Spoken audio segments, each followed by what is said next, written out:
Hi, welcome back. A few days ago, a conversation came up again about GUIs. There's a lot of different GUI libraries, all in different states of on the boards. You know, we've got some Windows GUI controls from a long time ago, 20 years ago, 15 years ago. A few custom GUIs I've written for myself, and but they're not really documented and for other people to use, but they're free out there for you to use if you want to. But there's a big learning curve with that stuff, right? And most of those things are written to a point where I need them to work to, and I just don't bother with it after that point, unless I need something else.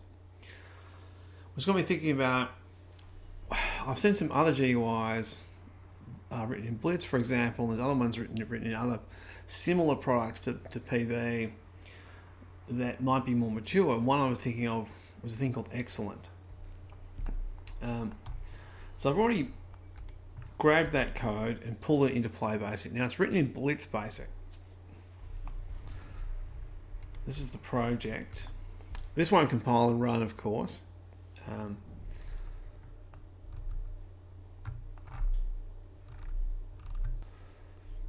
If we sort of page through, we can see there's a lot of syntax up front that's very similar, like global. That's perfectly fine in PB. But I've got a global here with a dot window at the end of it. No, I think that's an as type here. So this is the same as saying dim this thing as window. And it's making sure that that's null when it's created. So there would be an assignment put in here to null out that pointer.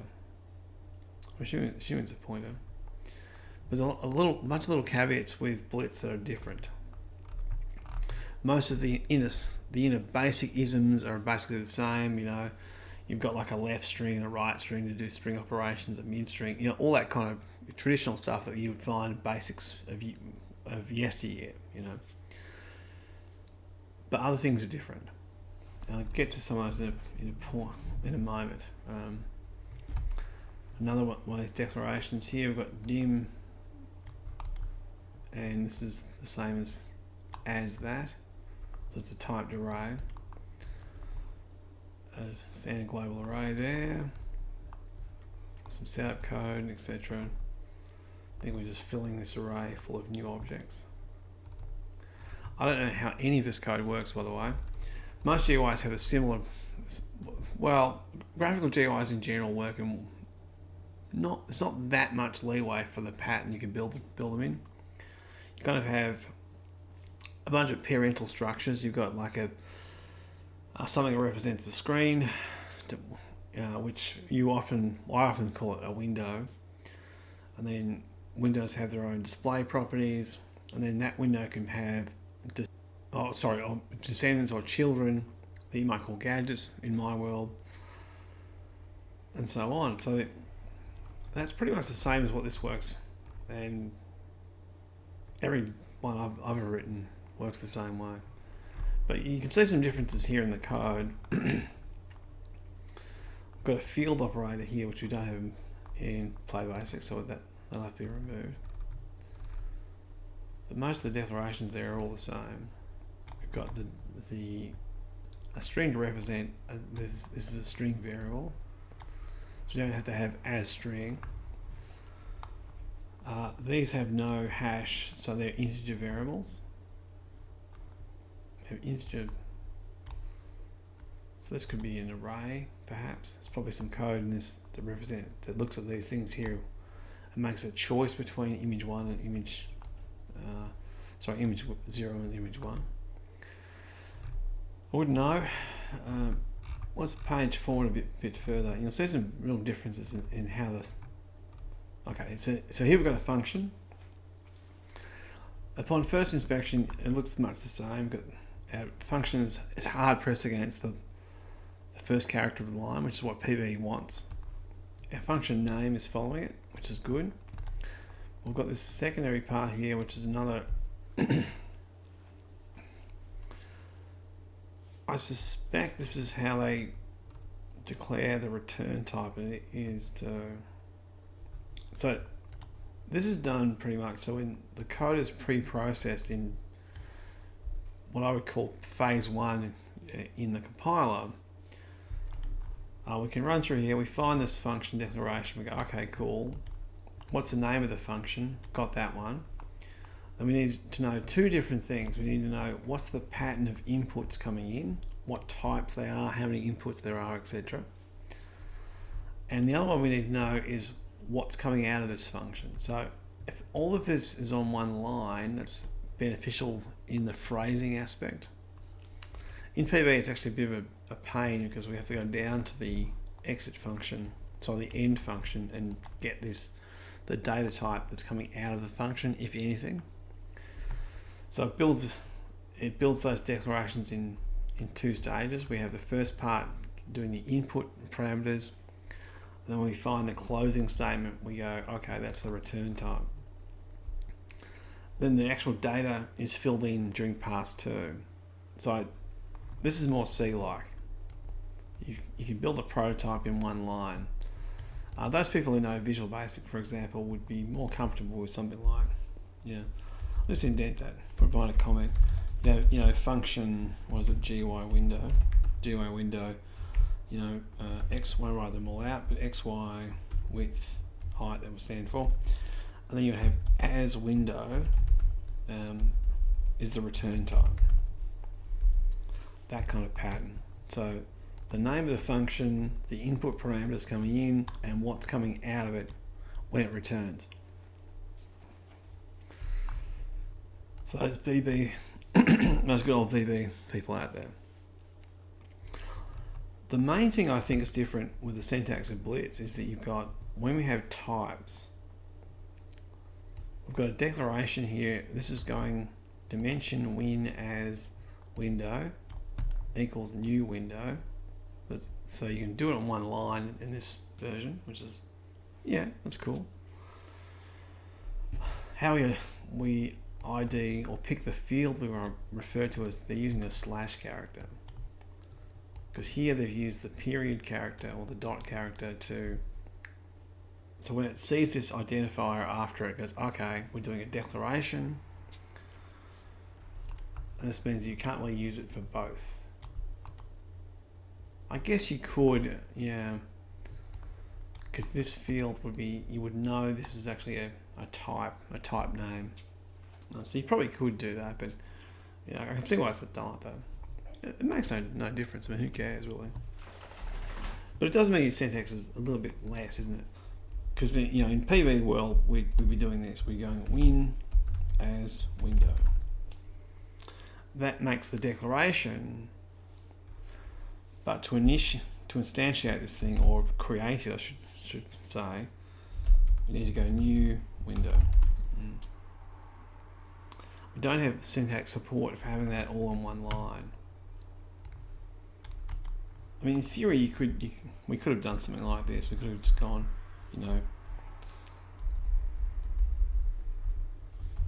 dim win as new window.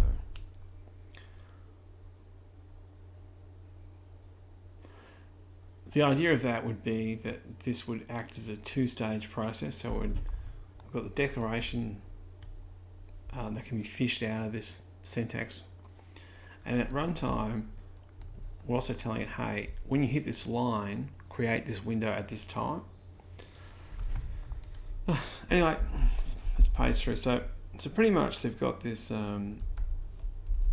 that's our declaration when we see the syntax, and that's the backslash is used as the field selector. I think most of the rest of it's much the same. Like our random statements all look pretty, I've got one there that's different. We've got a random range just like that. So we will have to run through this and pick out small differences in these things here. We could actually, what I've done in the past when I've ported code between one language and another, I've done a lot of this in the past, is rather than replace all of the instances of one function call with another, I'll make a secondary function. We'll do it down here, for example. since we're talking about blitz, I would call it BB random, and then I'd have, you know, value 1, value 2,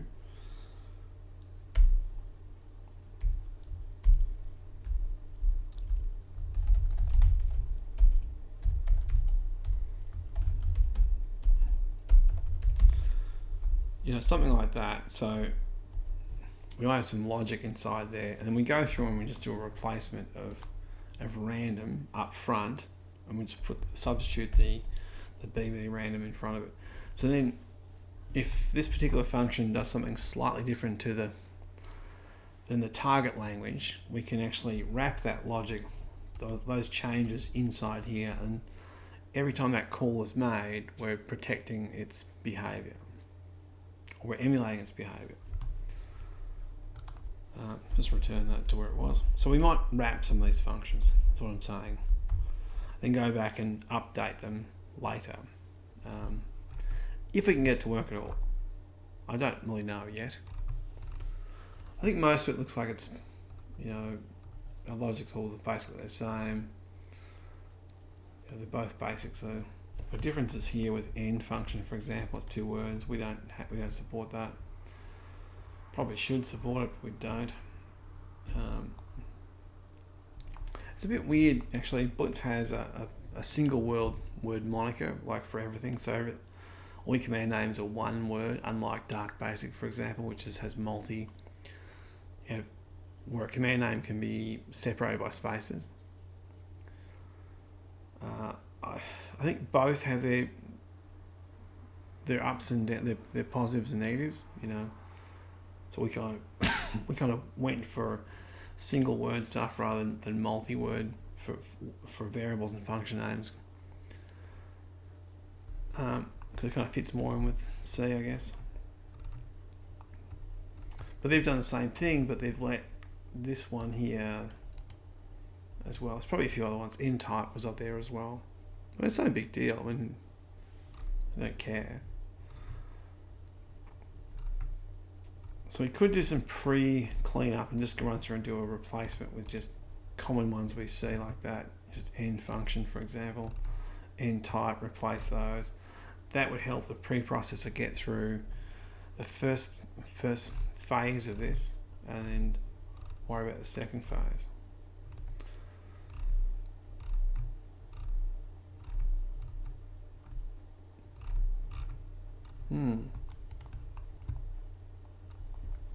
So return is used as popping a result out of a function.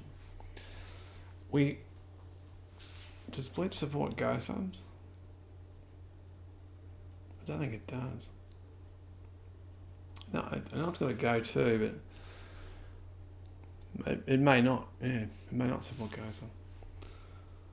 No, it must. Yeah, surely. I probably should check that before I start talking about it. Gosum is kind of many would consider it irrelevant in a modern, cleaner sort of structured BASIC. But it's nice to have it if you've got if you've got code coming in that is based around Gosum and return logic. Surely it does support Gosum.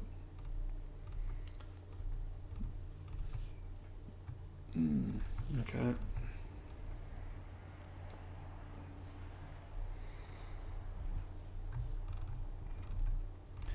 Now, I have no idea how this functions. I have a general idea how these things work because I've written a bunch of these myself, but the actual implementation is, who knows really? It's not really documented at all. GadgetDeletion. So we're going to have to emulate. Well, there you go. You got like a for each window. So of window, we're running through and going.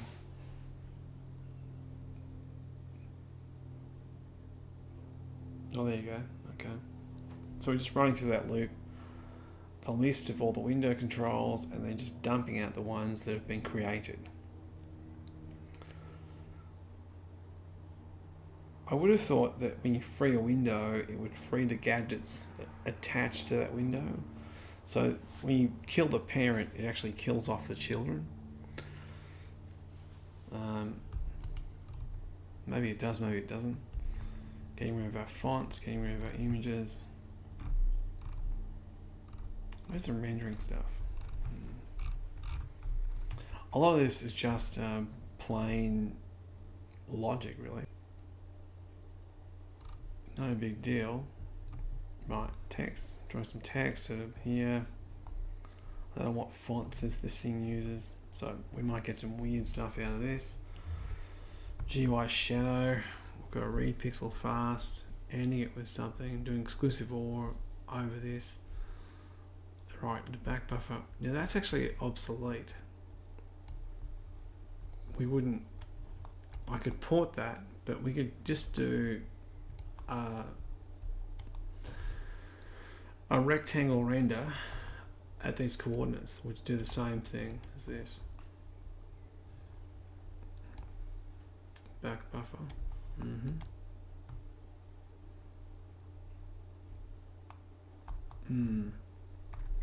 Which means that because of the fill commands in PB, they actually have a bunch of ink mode support, and exclusive OR is one of these ones that's supported. I'm assuming that's exclusive OR. Yeah, must be, surely.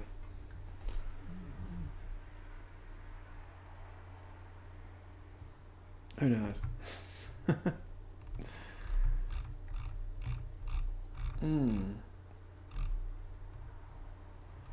Tab.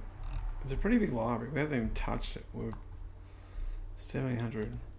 There you go. There's some more brute force code here. We're reading a pixel, masking it, doing some nice work to it. We could do a lot of this stuff to a secondary screen and then blit it to the screen. Like do it to an effects buffer and then blit that to the screen, which would probably help rendering out a lot. Graphics buffer, so we're rendering to a surface, locking the surface, unlocking the surface. We're doing a bunch of right pixel operations. We're grabbing the color, splitting it up all the time. We're doing a limited edition, are we? Yeah. And then putting it back together.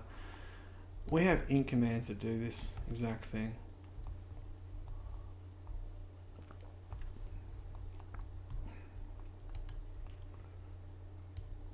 So we're taking each channel of the color and we're adding this to the red and then clipping it to within a range, adding it to the bottom. Yeah. So again, these are functions here that we don't need. I'll port them the way they are and it will run super terribly. But these are actually built-in functions to Bevo. You could just use a rectangle command to do that. Emboss.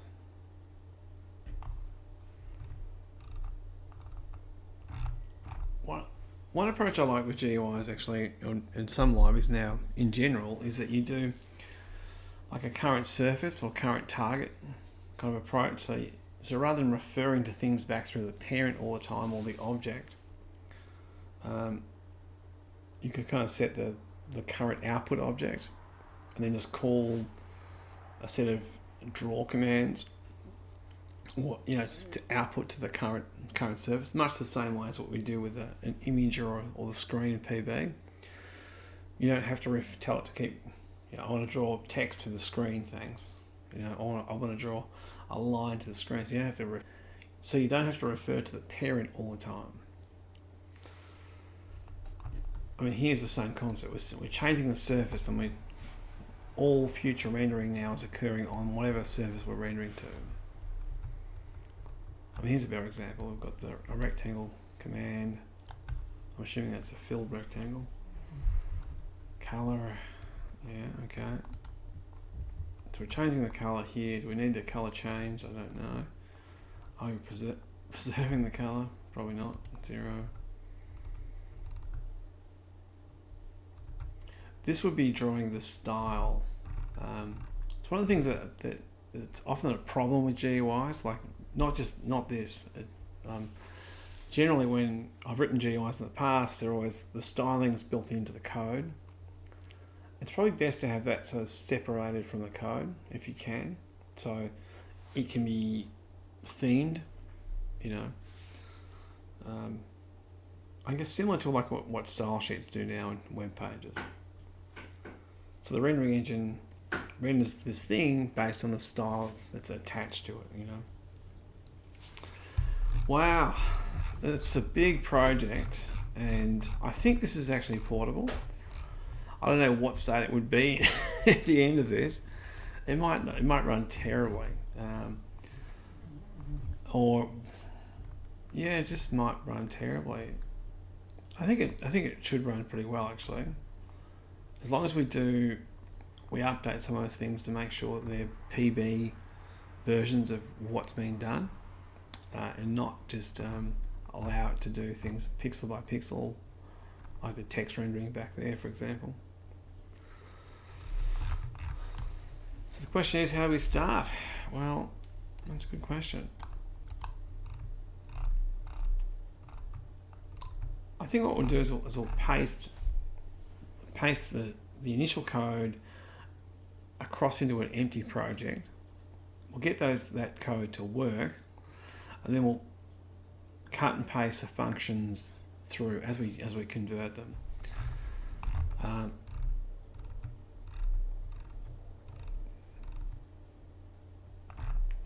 Let's just start with this header. So I want to keep all the headers the same. We're not pretending, like I didn't write this, so I'm porting this. Let's go down to the globals.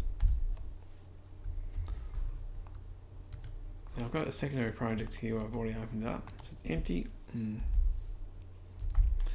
paste it across, and we should pretty much be able to compile that without issue. There's one problem there, isn't it?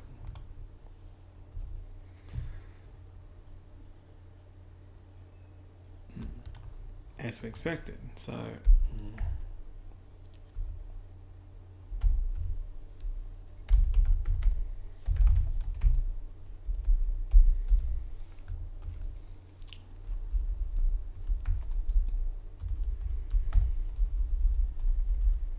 how about we do that? So if we make line replacements like that, we'll just have our PBism of that blitz code, and we'll keep that in the comment.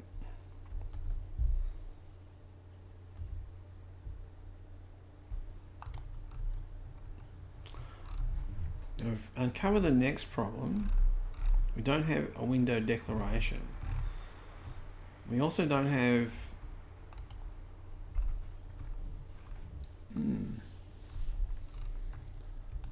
contains current GUI window. These are linked lists, as we were talking about before. So we need this window type, and that's back in here. So we didn't grab it before. So look at the types.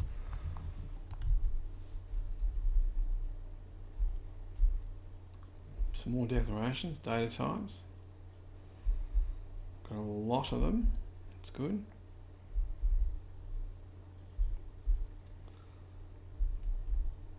Wow, we do have a lot of them. Alright, grab that one. So there's a bunch of work we need to do to these before it's even going to think about starting to work. So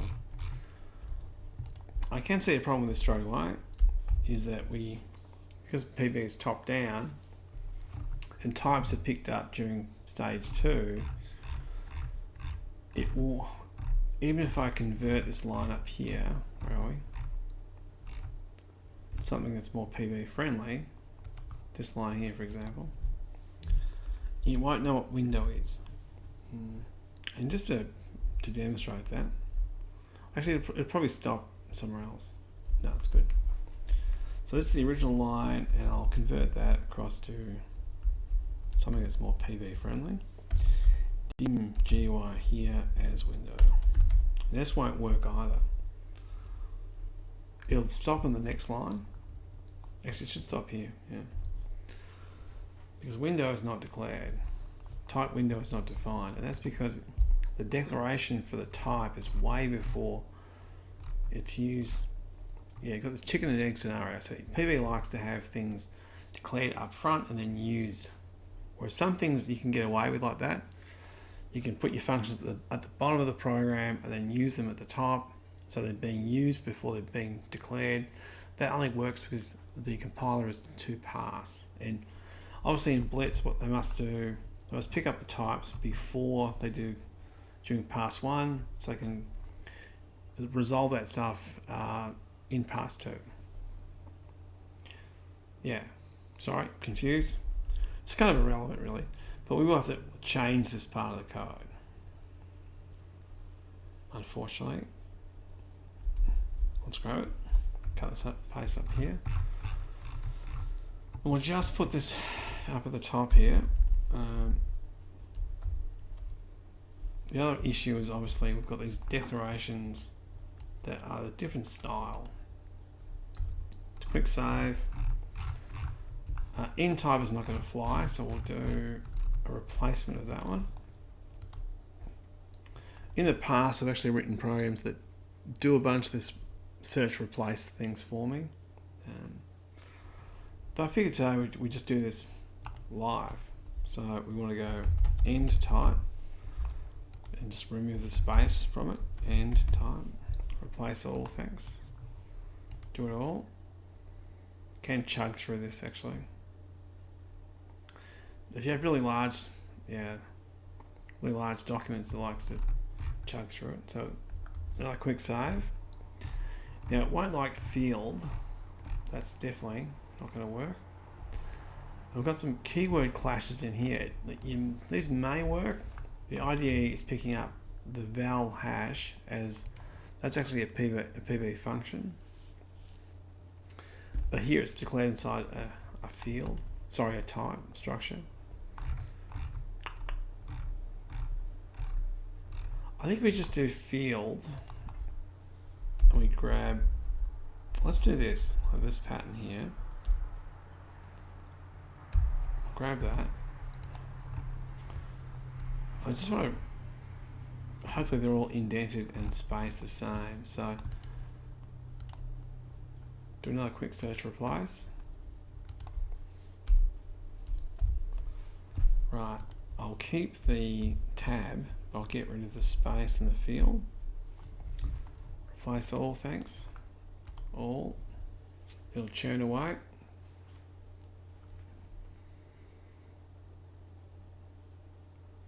In the past, well, actually recently I was talking about having Alexa, and Alexa is what I used to do conversions when I was doing the AMOS stuff, for example.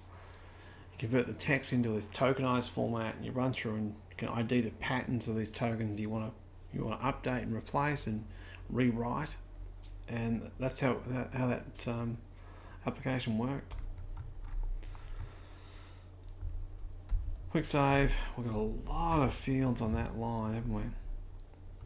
Gadget, we've got internal list controls attached to Gadget.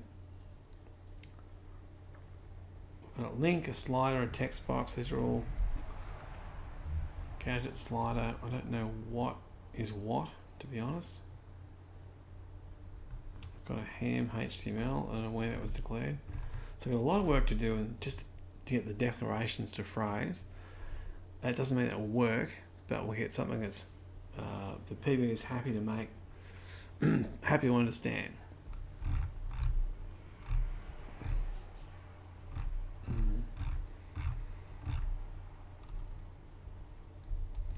Do a quick save. Let's see what the next thing it doesn't like. HTML image. Now, I've got a feeling that might be used as a list.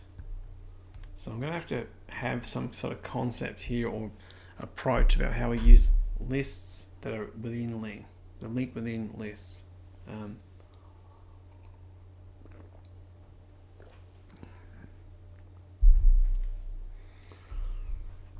We might tag that as a fixed mean.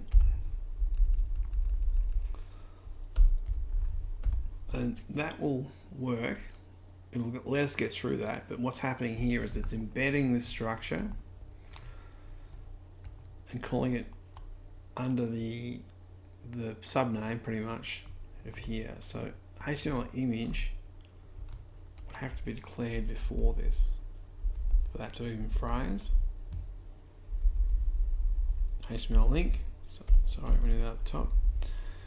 Again, this is top down, so we need to know this type needs to be declared if it's used and referred to here. Let's hit compile, see how far we get through here. HTML link. Okay. HTML link. Let's do a quick search of that. Find where that is in the code. Find HTML link, thanks. Find the next one. Right, oh sorry. It's just because that there is here.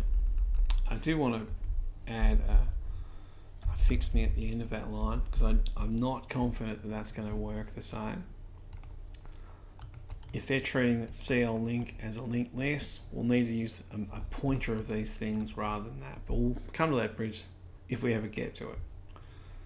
We might not get to it. Sorry. Slider as gadget, same thing. We don't know how that's being used until we look at the actual code. This is just the structures that are declaring things.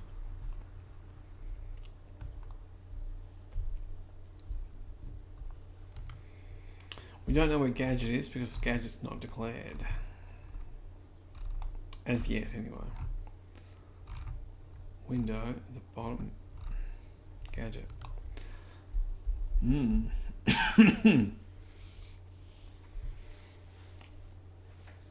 got references to next gadget and parent gadget here. Now I know PB's not going to like that.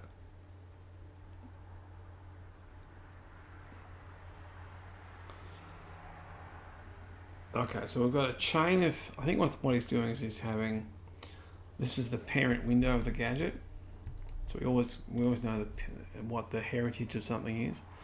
We can look back and find what it belongs to.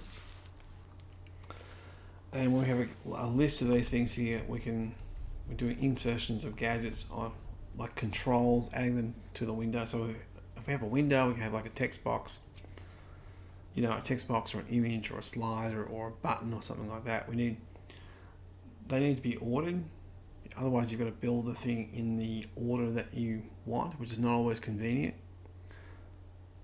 I'm assuming that's what this supports.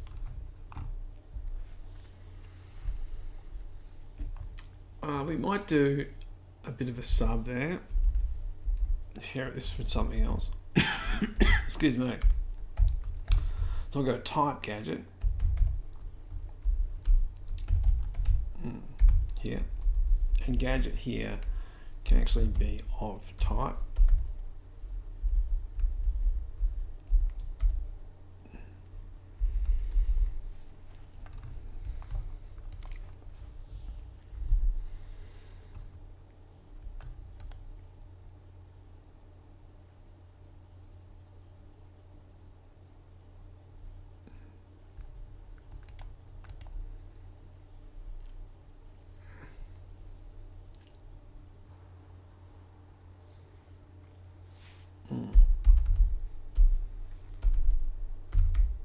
It's like a circular reference there.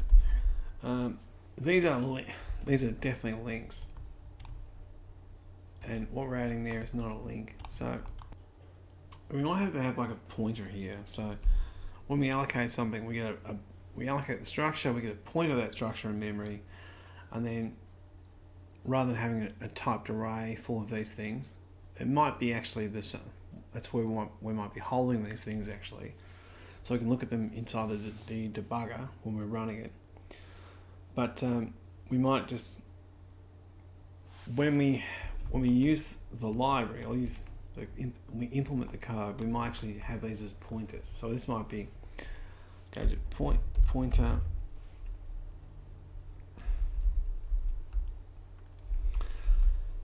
We probably don't need. you don't need that to be typed. I know that the code's going to have a bit of a fit if I do down the page there. So I don't know it actually. I'm just sort of assuming this. So this could be the pointer. This would be the address in memory.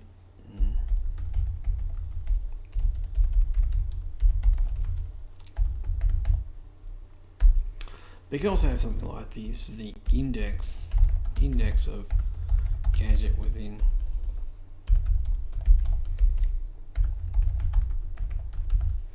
That's right. So we can get directly to the object we want to control, but PB can still manage these things, but within a typed array. Oh, it's pretty ugly already, isn't it? There are a lot of things in there we don't have.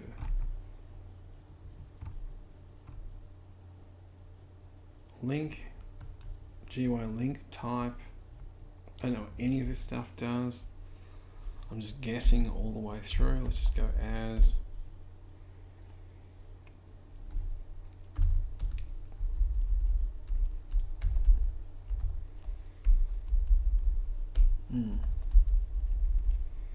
I think once we start looking at how the code actually works, then we'll find, okay, what's a good idea and what's not. I don't know why there's a field called integer, but there is a field called integer.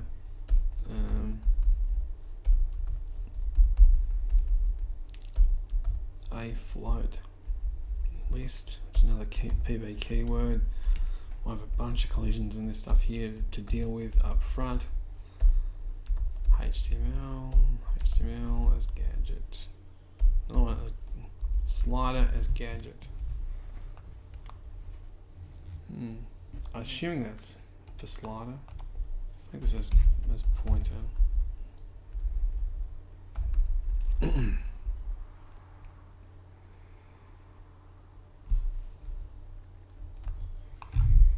Bit of a nightmare so far. Okay, this is a limitation of PB. We can't have these circular definitions in general. So we need to have gadget be a part of this. I don't know what HTML is meant to even be.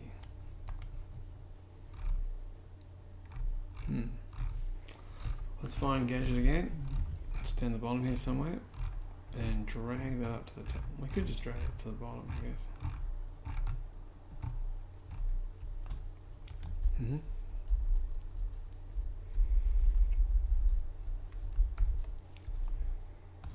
HTML font. I don't know why we have those things. I don't know what any of this is doing, but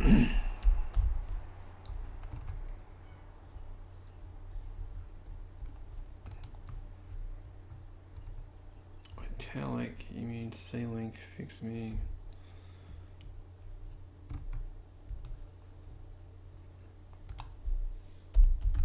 As gadget. As this.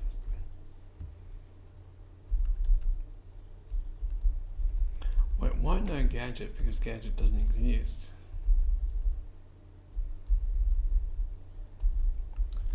At this point in the code anyway, so go down to the bottom again. Pull them down here. GUI text line type. So add gadget in the middle of that. I'll just separate those out.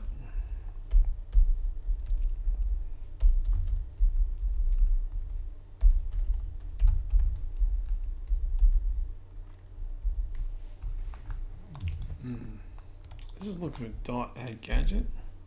Dot. Oh, sorry. Oh no, that's fine.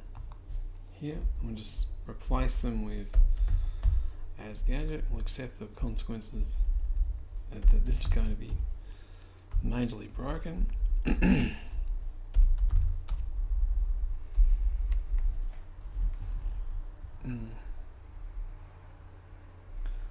GUI item type gadget. parent gadgets. As gadget. They're links.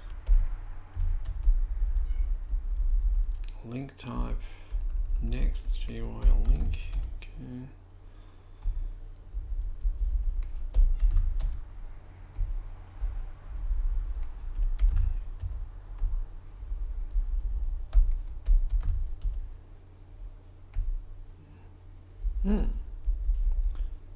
So we found our way through the declarations.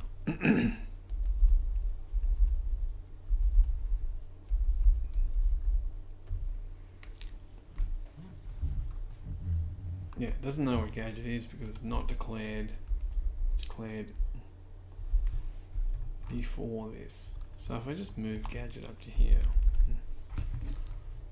anything else that wants to refer to it, we'll go see it.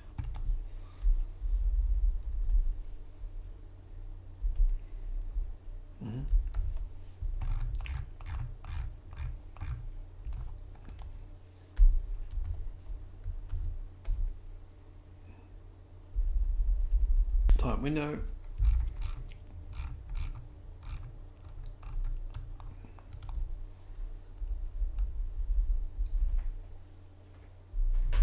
Got a lot of properties in window.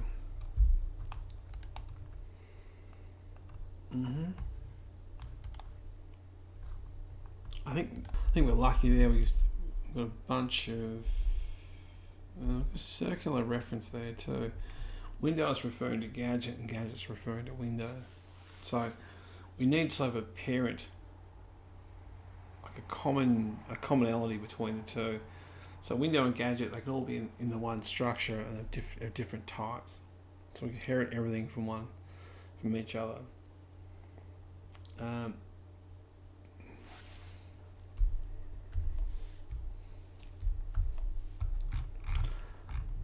You'll see what I mean up here. If we declare window first, this makes this line here make sense. But gadget is being used here and referred to here, so these need to be different. Because I'm assuming when we refer to these things in here, they'll be pointers to something, not copies of something. Well, they'll be pointers to them, yeah. So gadget here is a pointer, for example. Not gonna guarantee that's gonna work, but yeah,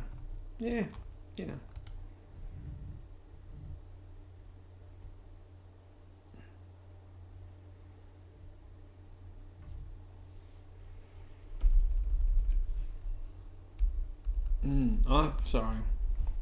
Syntactically, we don't actually support that. That's right. The type raising is pretty old, so we'd have to sort of go as an integer. I would just go, yep, this is gadget pointer. Not as nice, you know.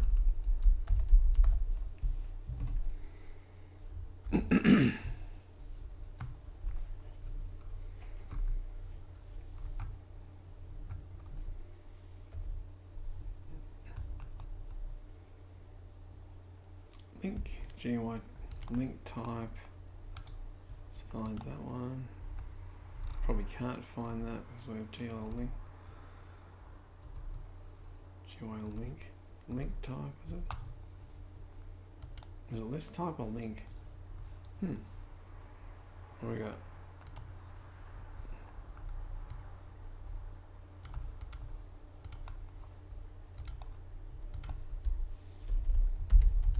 Link type, so parent is gadget.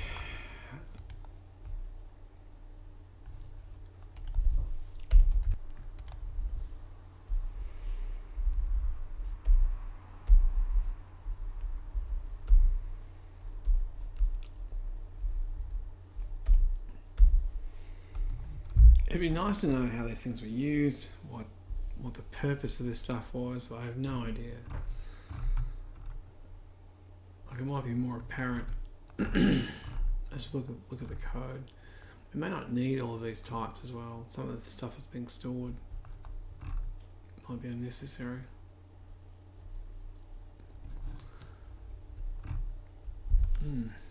Don't know, it's interesting though.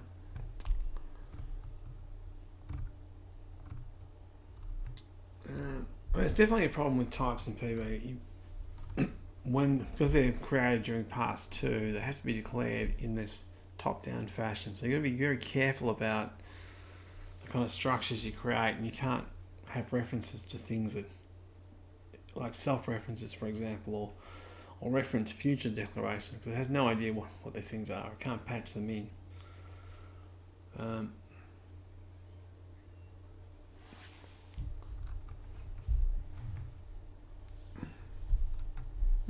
Anyway, press on, see how we go.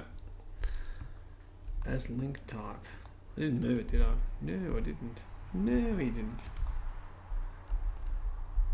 Got another circular reference there. Link type, was it?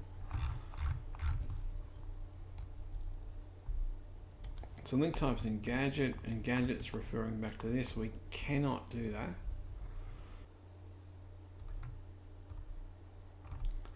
Item type, list type, just plunk them there.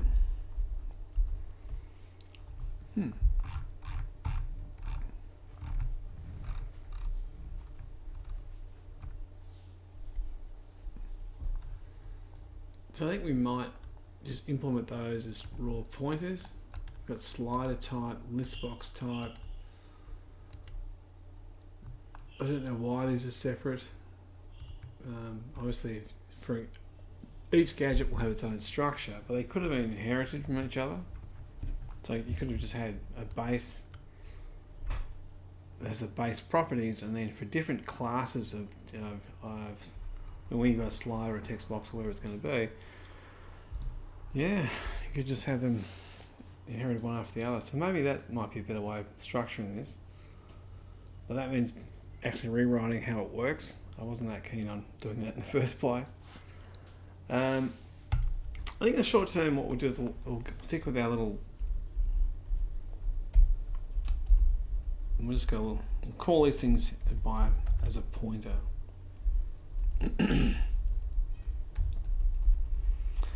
I don't like that as much because now these are just integers, they're not typed. So we won't get type matching of these things here. We'll have to do our declarations of those things inside when we're using these things to get access to them.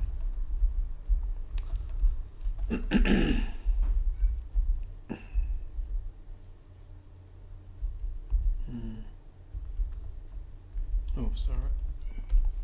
So all of those as's in here, we'll actually remove those. We'll just make them underscores. This is our philosophy moving forward with porting the code. The thing about this is now the onus is on us to actually understand what these, by the name here, to know what these are. If you have these structures embedded, you're going to end up with a huge structure of these fields that aren't used for different objects. So you've got this one base object that's enormous, and depending on what it's classified as, whether it's a text list or a text box or a slider or whatever this selector, going to have different properties in it that are being used, and the rest is going to be empty. Not that memory is an issue now. I mean, no one cares about memory today, but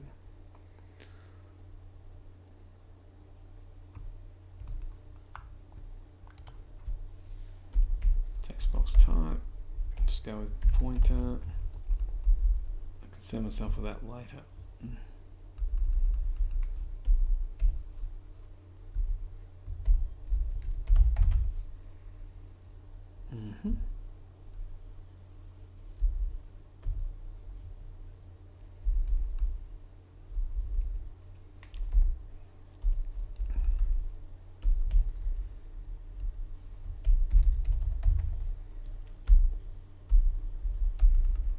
Yeah, so I go Gadget, thank you, Gadget.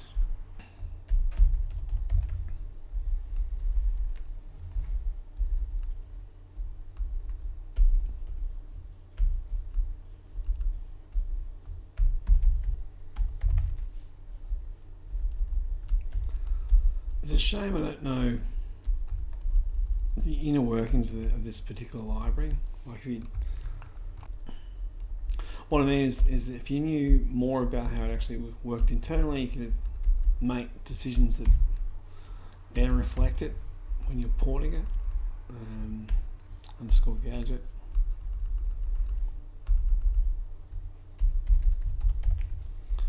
Pointer.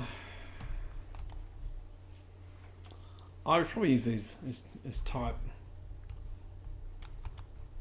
There should be the subclass or the inherited class at the top there.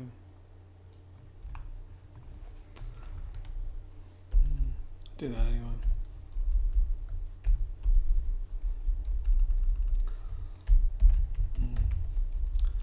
That will trip runtimes in the compile times in the functions themselves, which is okay. We want it to stop when something's not compiling properly. Window and pointer. This is the owner of the thing.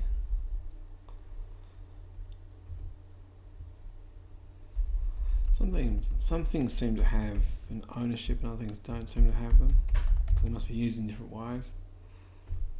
No drama. I mean, who cares? Gadget. Next thing. Oh, GUI. End. These always point us to something, not.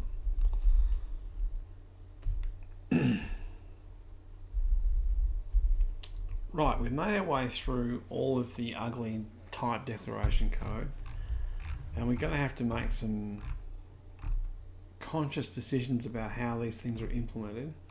But for the moment, we've got our code running, not running, but we've got compiling at least. Like, for example, here we've got AddGadget as gadget, which is a sub, embeds gadget inside this slider structure. But I'll bet. Well, sorry, I don't bet. I don't know how that's implemented. The functions that implement the slider control might be referring to a secondary gadget to update something about it, and that might be what it's used for.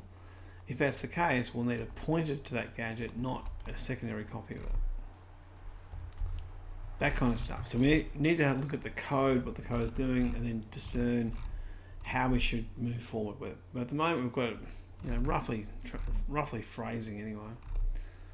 But it's not doing anything. It's the current gadget. Control key over gadget. All right. If you say so, that's what it is. Dim this as gadget.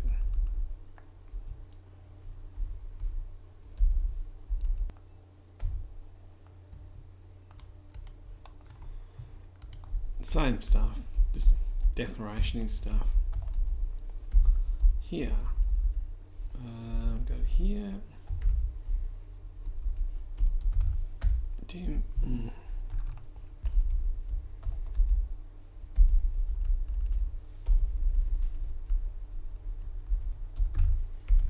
Look, it makes me nervous doing this stuff.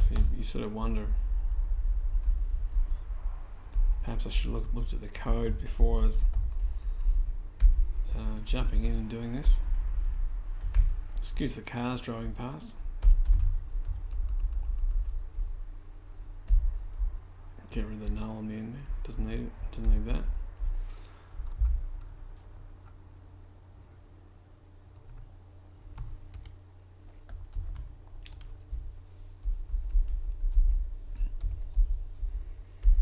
HTML over. What is that meant to be? I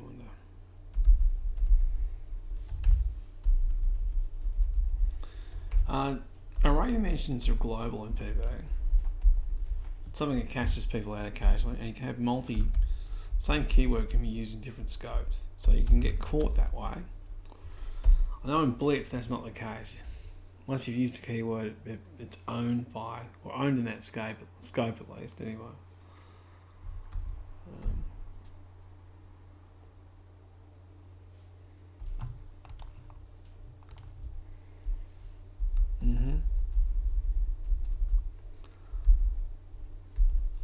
that's okay.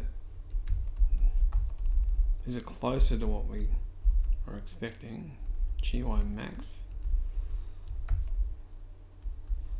Menus as this. GUI max, same variable of course. Mentions as that. So look, we're filling them up there. So when we start out, we're filling these things full of, I wonder what menu type is. I don't know.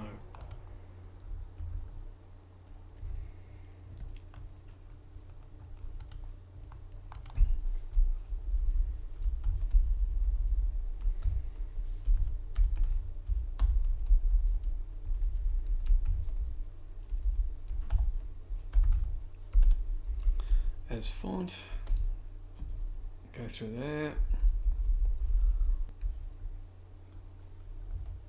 T, thank you. We don't need that. Probably should keep the original code beside that so I can refer back to it. Right, menus, this, that is this.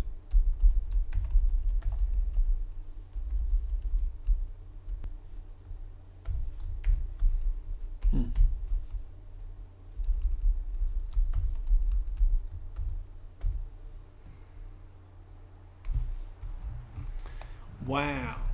Now, it compiled and ran, and we'll just prove that to ourselves. Go and sync to make it wait.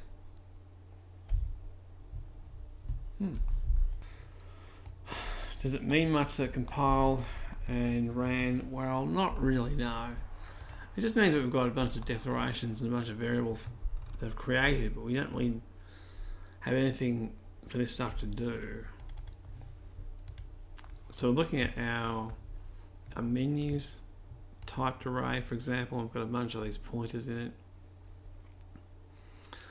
I'm assuming there's a limit on the number of menus, given that we're using a fixed number of up front.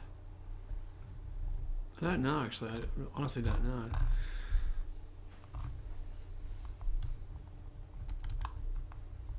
You can view those things here. We've got menu list item 7.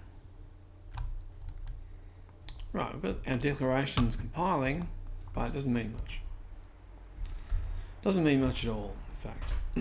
What we might do is we might go back and look at the source code again, the original source code, and we'll look at how it starts up. We'll find the function that we need to call first to get this thing to set itself up. Most of these GUIs libraries, they have a setup function that sets up, loads any graphics, sets up the current state, how the library expects things to work. Okay, there is graphics setup. Let's find that function and we'll grab it across and try and get it to compile and try and get that to do something.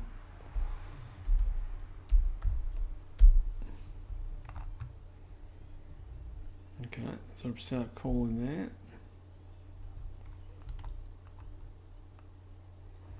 Place the following line after you have set up your graphics display. GUI graphics setup. Let's get rid of the brackets on that. Yeah, it's got an option beyond that. So I've got a bunch of setup code here.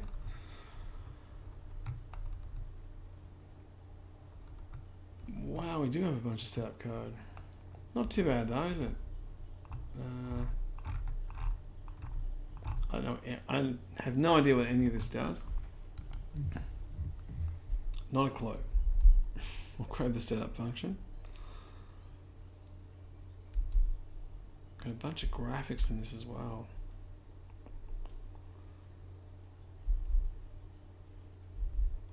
Font data. Oh man.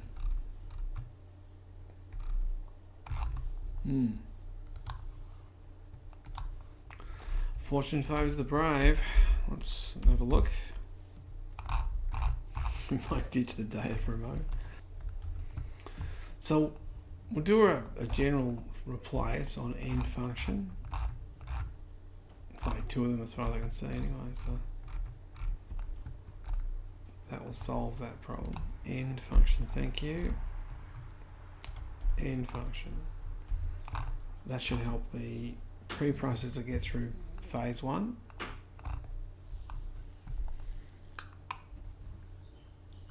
Number of icons, we're saving them to a buffer for some reason.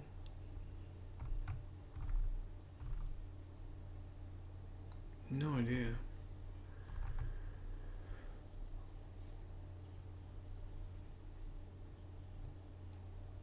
GUI mouse, restore, set buffer, GUI mouse. So we're creating an image, restore graphics. Are we reading this from something, are we? Restore graphics. It must be a, yeah. I think this is just colours, as far as I can tell. That's white. So they're just colours, 24-bit colours. Probably should have stored this as a palette. You know, separate all the colours out as a palette, and then be able to do like a unique load and go. So you can have like a, you know, sort of 8-bit or 256 colour icons, but stored with a global palette. So when you redraw the whole screen, you can do things like, you know, altering the palette would then change the display type of the output window. Anyway, well, they won't work anyway, so we need that as a label. It's not going to work, and that's font data there, so I'll leave it there for the time being.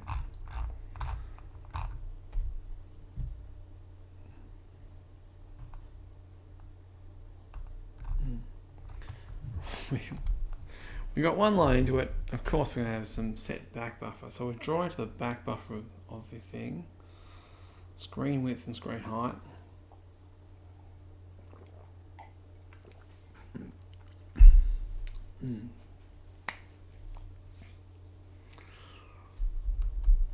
Alright, that has no place.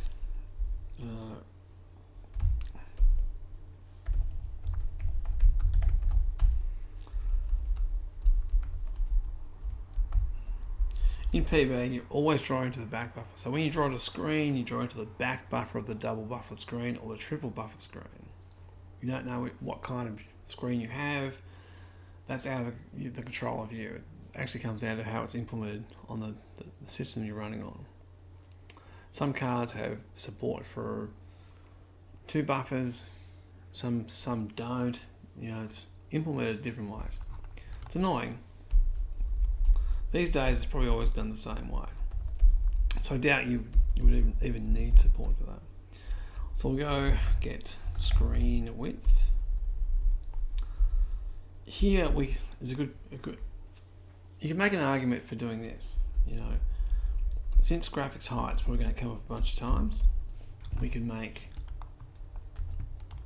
our little extension to this library. We could go manage project.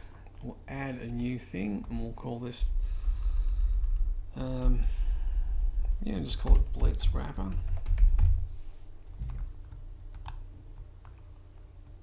Close it, thanks. Yeah, we'll have p sub. These are a fancy subroutine, pretty much.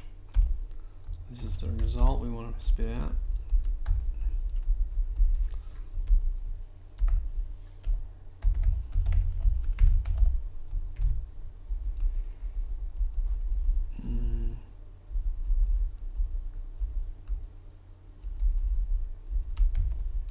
The other one there we had graphics width. Let's go graphics width. Sorry, I've got written width in. There, it should be height. What that does for us, it means that we don't actually need to replace these lines.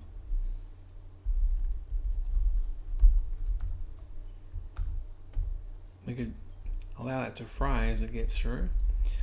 So create image we have a command called create image. It doesn't have this syntax. So this is a function syntax. I guess what we could do the same thing is we could go have another rat function, p sub bb create image, width, height.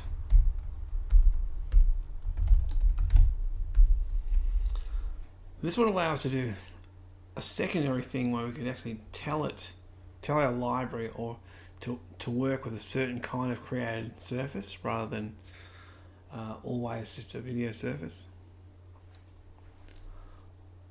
So if you want to have this running as an effects surface rather than something else, and then in the future if you wanted to change that, you could implement it through here rather than having to go back through all the code and clean it up. Where are we again? But we do need to replace this. BB create image becomes that. So I do a search for create image. Create image. Bracket we'll look for the next one. Got a bunch of them, so we'll grab, do all the same thing.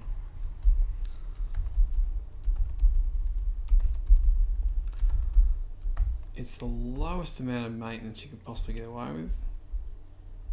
And we can still have some sort of control over what's going on. I think we've got them all. Here we want to load this image. Sorry, we're going to just create. We actually have a command called create new image. Sorry, it's just new image. What am I talking about? For a second, I forgot what world I was looking at. That'll create a video image. There's reasons why we might not want to do that in this day and age, but we'll press ahead anyway. So it shouldn't trip itself up on those commands anymore until we find one that has a different function, set of function parameters. Set buffer, same scenario.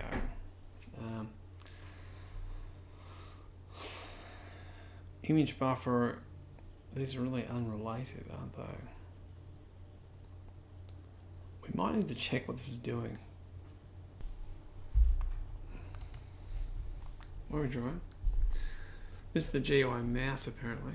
So we're got a grayscale element here from 0 to 15. So we're going to get scales in intervals of 17.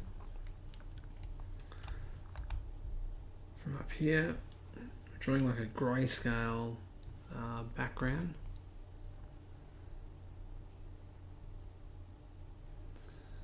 GUI RGB T.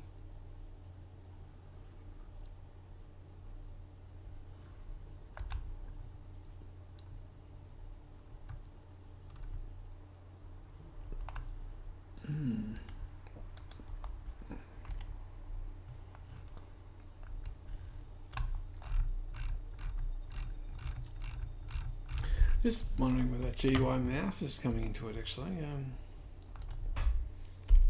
GUI mouse, thank you.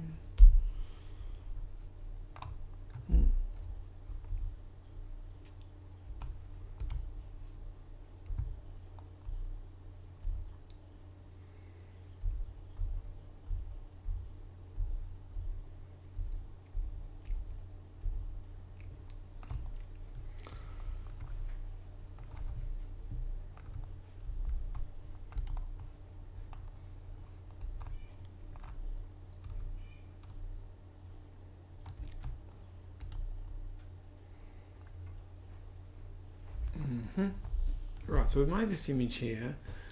We're grabbing the restored image, setting the data pointer to the graphics keyword, which we probably should change that really.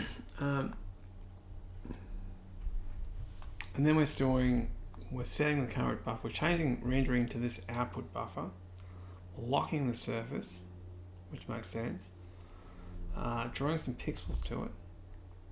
We're writing to it and then reading image buffer GUI mouse.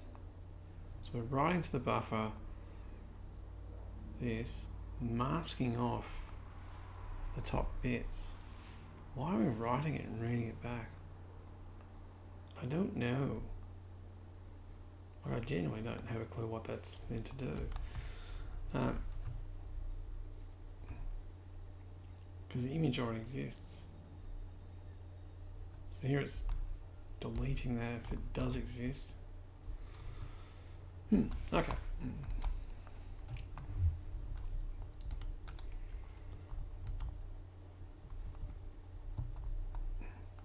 GUI RGB. Okay, so part of that's doing the color prep for the palette that's using this grayscale palette. It's kind of a grey looking display anyway.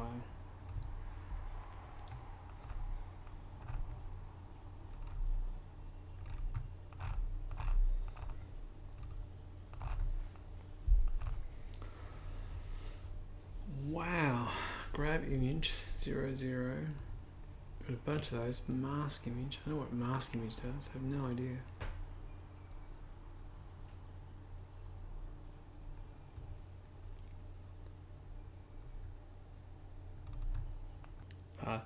It might be best to emulate these functions up front, and then so have wrappers of these functions, and then go back and worry about the implementation of them later on.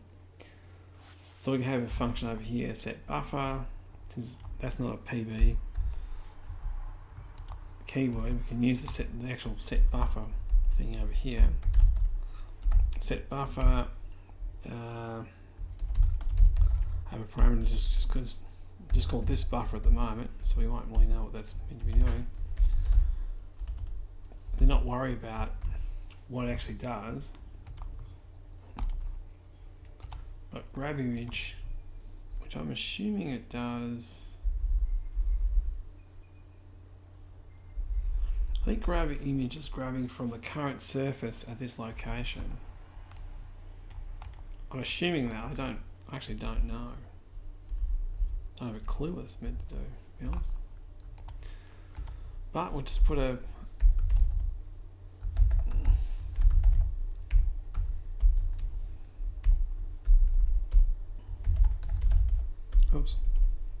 and sub.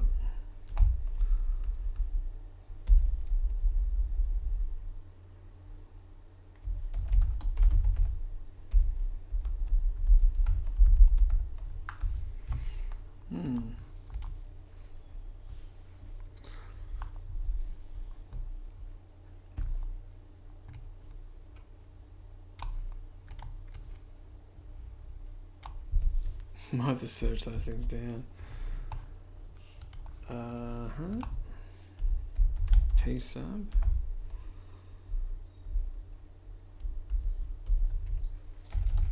So this image, I don't know what that parameter is. Unknown mask unknown 2. I don't know what that's actually meant to be doing. So that will require a bit of research to find out what that's doing.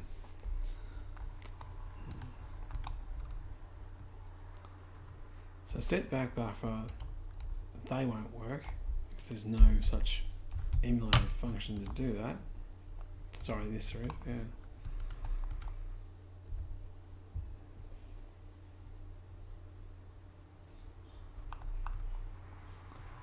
The array of function image buffer is not known, which is good, which means it's happy to accept set buffer. We just go image buffer.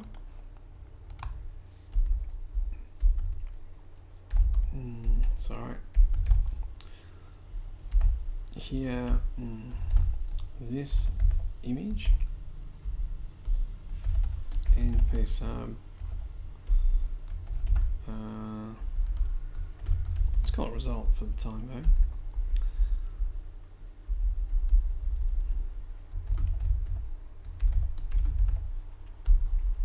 Handled image. Run again. Lock buffer is not expecting any parameters. Lock buffer. Oh, okay. We can't use lock buffer because we have to actually wrap that.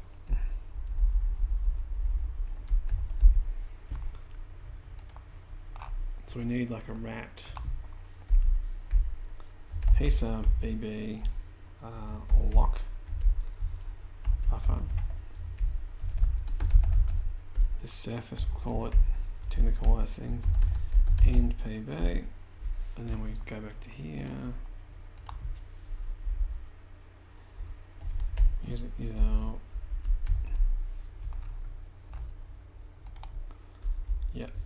BB, unlock it.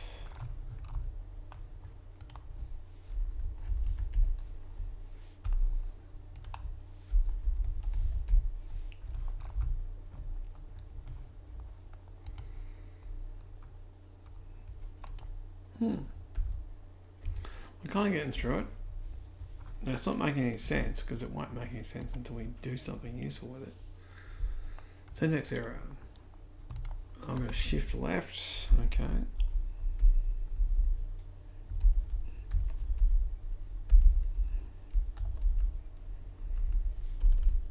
Shifting left. Shifting left. Right pixel fast. I don't know what that's meant to do.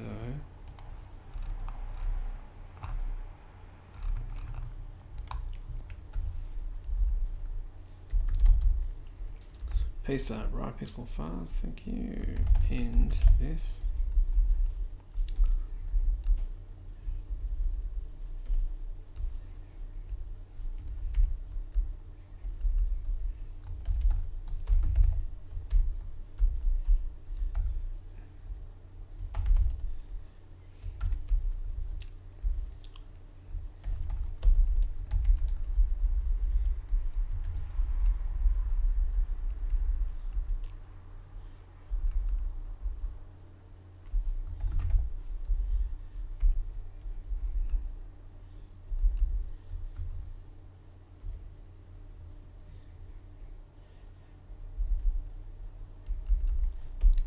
Coordinates, drop those in there, drop those there. Same for here, we're doing the same thing.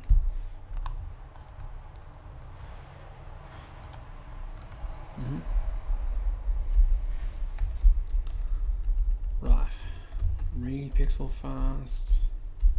This is the color that's coming out of it. Call the fast point. In PB land, when you see something that's named fast anything, it means it hasn't got clipping, and it doesn't do a bunch of please and thank you. So it only works when drawing to or reading from a locked surface. And there's a few caveats to that, but let's get rid of that.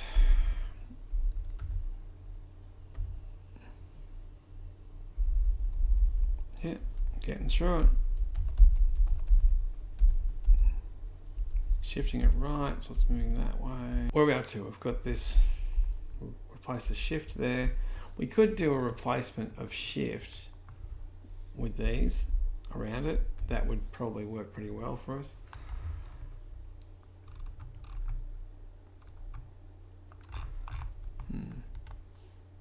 But we probably should do that across the main source before we import it, so we get rid of a lot of these little useless kind of syntactical problems. Hit compile again, see what we're up to. Image height, which is not a function in PB. That's good. We can just wrap that function straight out and then we never have to worry about it again. Piece up, image height, thanks, this image.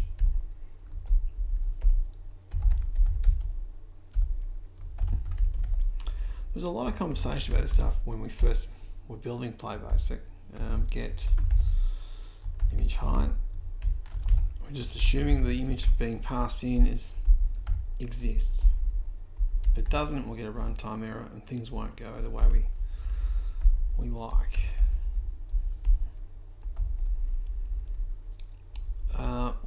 We'll wrap image width as well, because you know it's going to come up in some other function. Probably the same one. Image width, image height, got them both.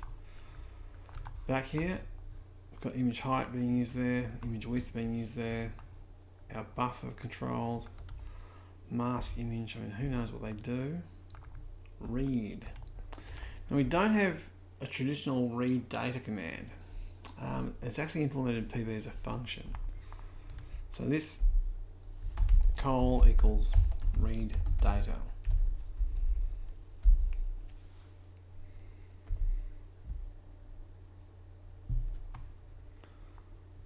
Expecting equals? Why are we expecting equals? Image buffer. Does that exist? Image buffer. Handle of this image. What was the other one? Set buffer. Maybe unlock buffer.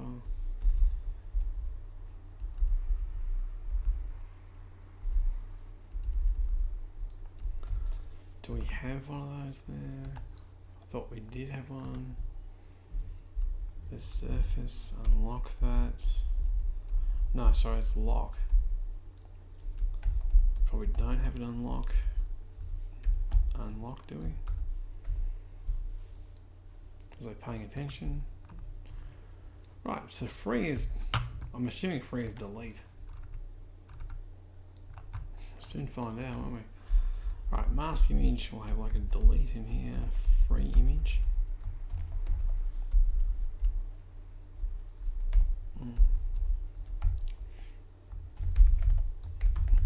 Delete image, this image, thank you. Go back to the main source, hit compile again. Set buffer, back buffer. Back buffer not defined. Okay.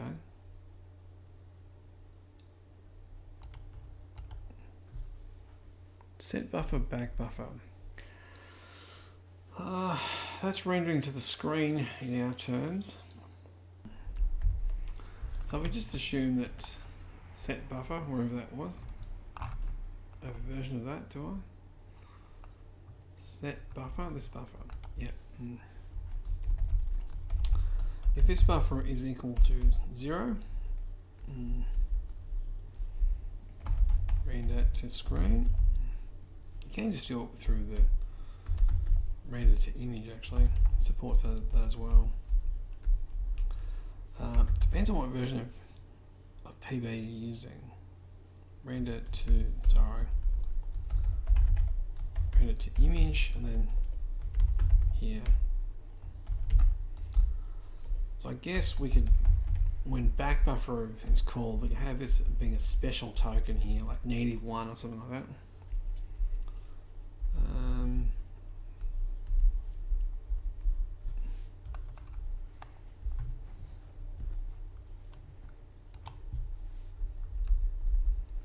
So image buffer, this other one was back buffer, wasn't it? Back buffer of this. So we can just call it handle of image or something. I will set that to -1. That needs to be passed through there actually. We don't really have a concept of a handle to a buffer. Don't really need it. I'm not quite sure it works like that. Anyway, let's say we have, when we call the set buffer function or the emulation of blitz, we'll just go anything that's equal to 0 or less will render us to the screen. Anything that's higher than that will draw to an image. Hopefully that's the way this library likes to work.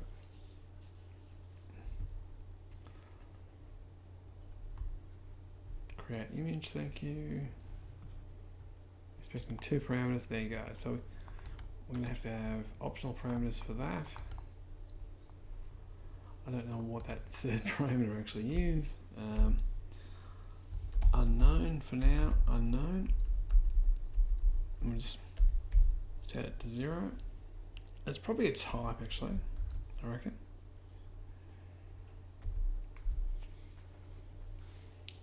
Set buffer, image buffer. It's got 2 parameters on the image buffer. Wow. Image buffer 7. Set buffer set. What is that?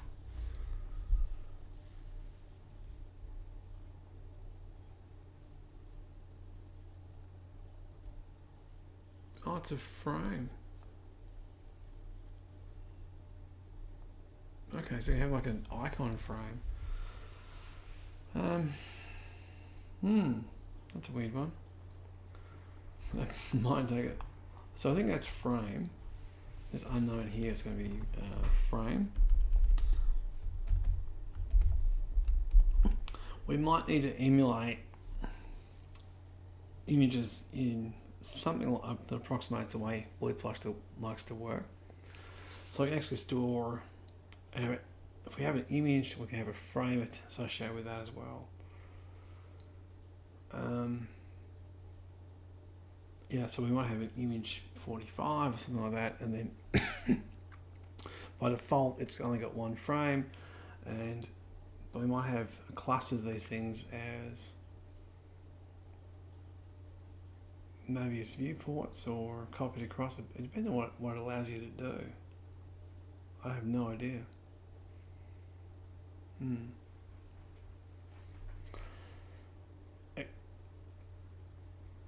I was thinking about implementing like a UV map mode to images, where you could just kind of pick the UV mapping you wanted and create a new image index from an existing one and just draw it like it's a separate image, but it would just be referring back to the parent. So if we emulate that, we probably need to have something that does that as well. Okay. That's a bit of a pain. Set buffer. What was the other? Excuse me. Image buffer has a frame there as well. So back buffer, image buffer, and we'll just go frame, comma, frame. For now, it does nothing. I'll just set this to 0 by default, so it's optional. Read color. We're getting through. It's not going to work though, as we can just imagine. Read data. I'm going to save buffer, so we get rid of that altogether.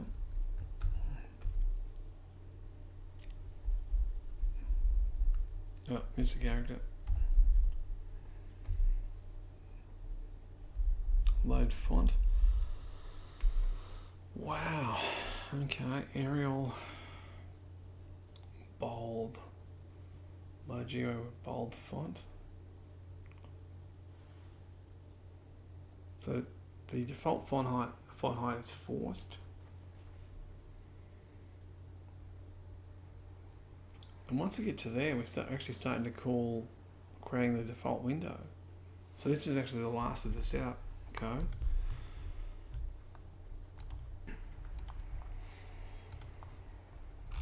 I have to wrap that pb sub bb load font because I don't know what the parameters are going to be.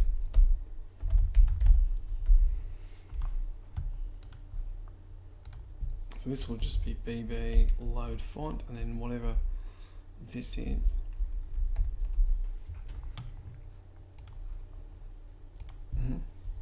Name, height, bold.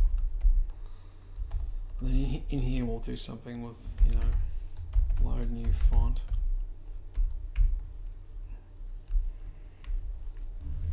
File name, style flags, font height, site, start, I've got a format, so that'll pretty much do us with that actually.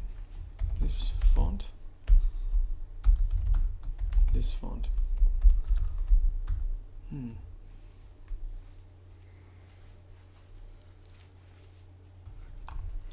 Cool, got another function that doesn't exist.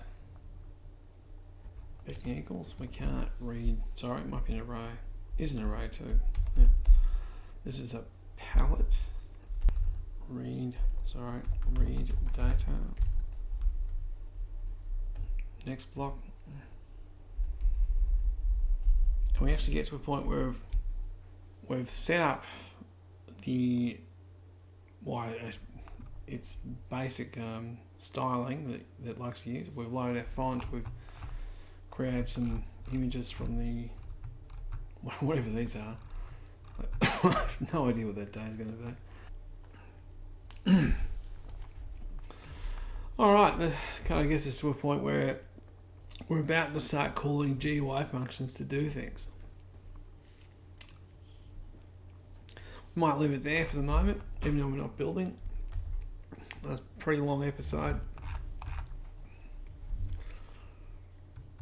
We'll try and pick this up tonight and see if we can get to a point where we get something on screen and then worry about what this setup code he was actually doing. We just comment those out for a second, because it won't run with those in there. So we're missing a QLimit function. Let's try and find that function. QLimit. Find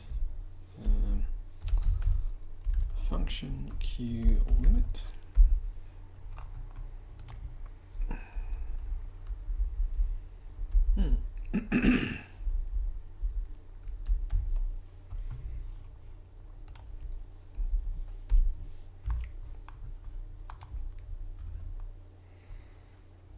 Right, so we're choosing between,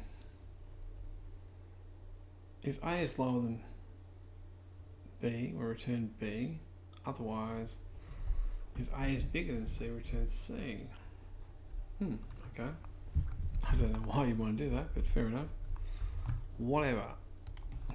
Back to our port.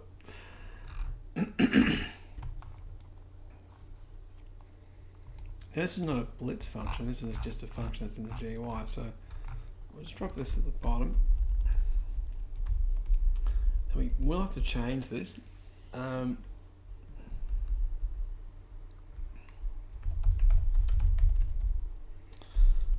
can just call exit function.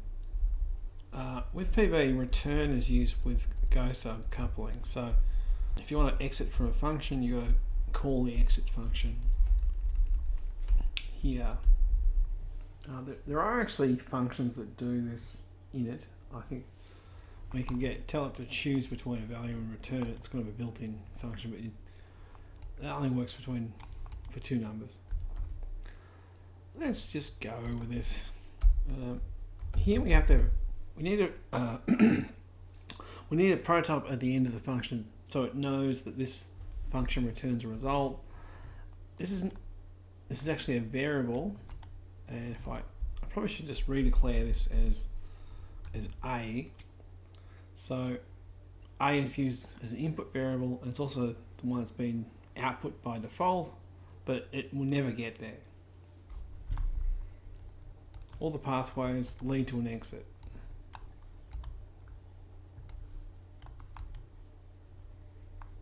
So we either, if A is lower than B, get out. We'll find out anyway. Millisecs. I think we'll definitely wrap that one.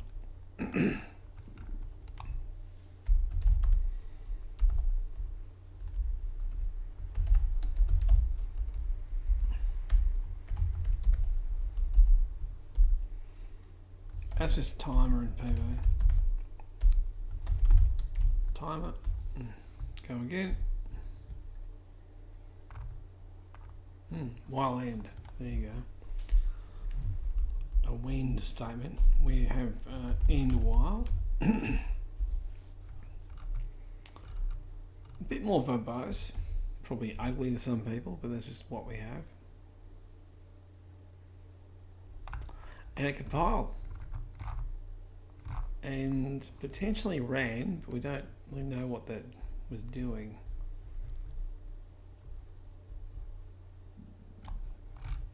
To the bottom here, setup. Now we haven't called setup yet. Let's try it. Let's find out what's going to crash. I'm expecting something that will crash. We'll make it bold. I don't care.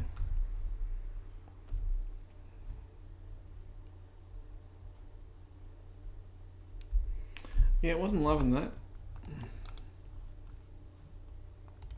What I normally do is will drop these things in here.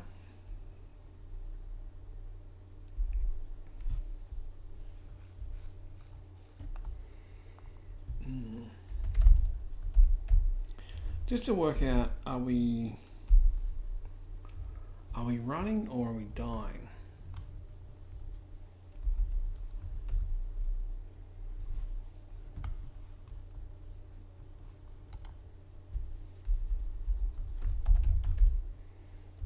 Break it, thanks. No. So we're not getting past the initial phase here.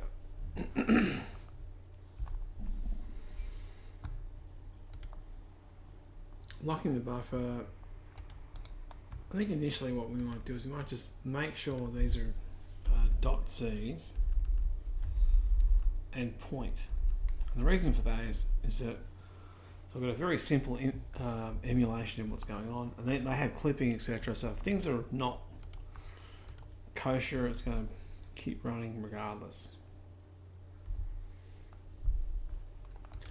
Illegal size, that's good. Load font, of course that won't work, it's passing the wrong things through to it. But we got through to that point, so that means that we are actually doing something. Magnificent. Let's try again.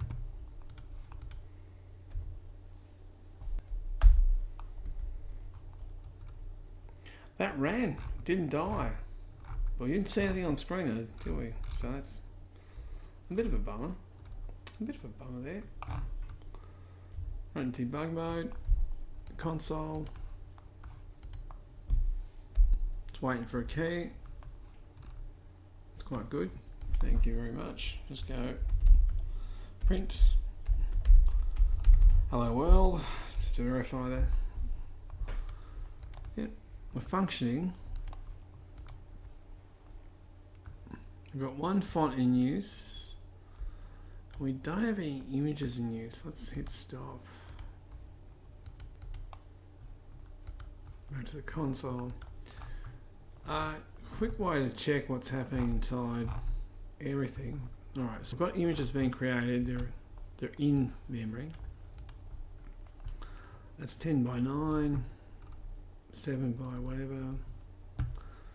So we need to render them out actually to see what we have on screen.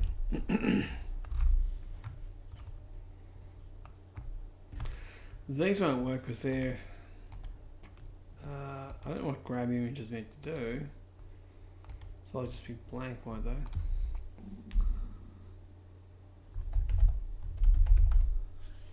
Get image, this image.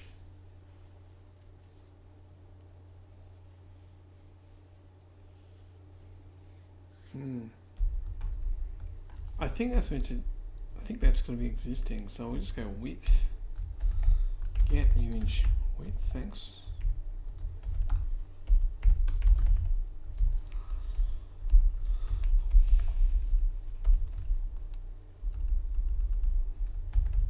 Height. So when we get image from here, it's going to be x plus width. Thanks. And y plus height.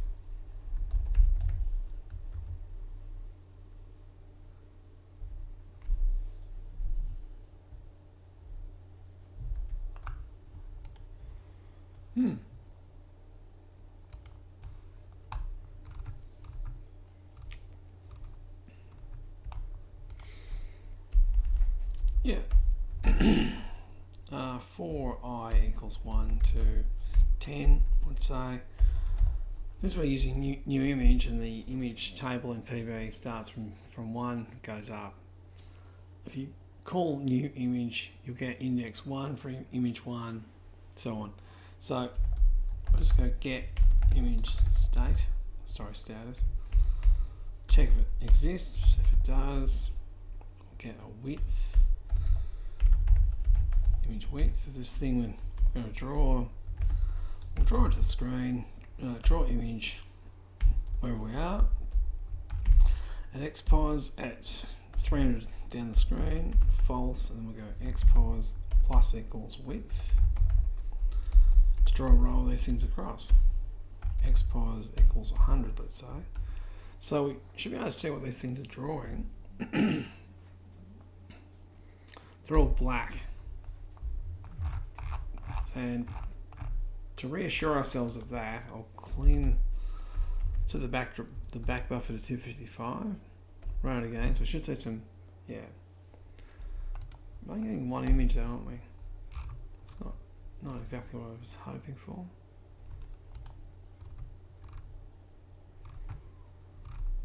Where are we? Image 1 to 10. Status is okay. Here is okay.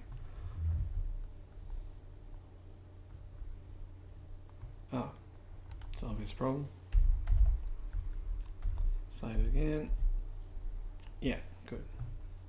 So we've got one graphic that's been created. The other ones haven't been created because we're calling, or the GUI is calling this mask function.